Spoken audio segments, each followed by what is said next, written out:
Good morning. All right, so today we are going to be looking at day 2 of our third grade test prep crunch time.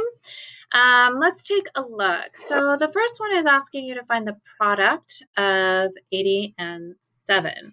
So what does product mean? What kind of math might that mean? Well, if you're not sure, you could kind of look at the answer choices here and think, wow, those are getting pretty big. So operations that increase are adding or multiplying, and adding would be the sum of two numbers. So to find the product of something, you would be multiplying. So you would be multiplying 80 and 70. And if you are thinking, it's been a little while since I've multiplied numbers that large, right? If you had something like 70 times 3, right? You could think I have 7 tens times 3 ones. So 7 times 3, 7 tens times 3 ones. So 7 tens, that would be 7 times 3 is 21.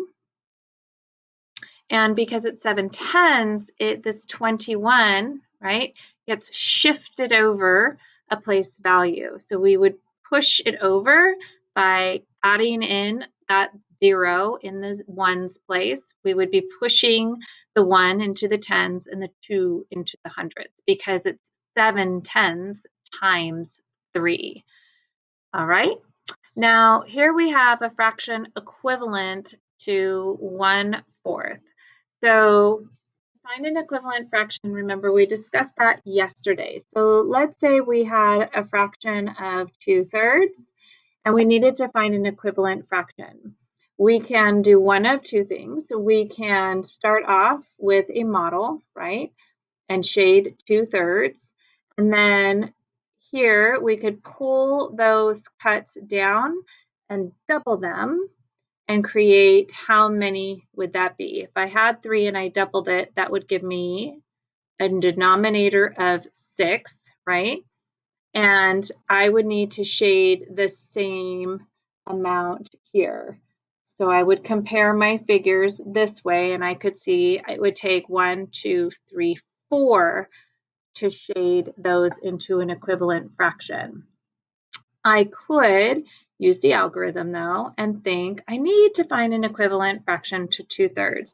So if I started off with 2 halves, right, that's basically giving me 1 whole, right? So I'm not going to change the amount. That's a goofy looking one, but it's what's supposed to be. 2 times 2 is 4, and 3 times 2 is 6. And I would look, is 4, 6 an option? If it's not, then I could try 3/3, right? Times my 2/3. And I can take a look this way and say, okay, that one gives me 6/9. Is there a 6/9 available? So sometimes you can, with halves is always a safe bet. Usually it's going to be there, but sometimes it's thirds, sometimes it's fourths, sometimes it's fifths. You're just going to have to do a little trial and error and think about the relationships of multiplication and those answers and see what looks like a good possibility. If we continue on, we're looking at the clock shown below.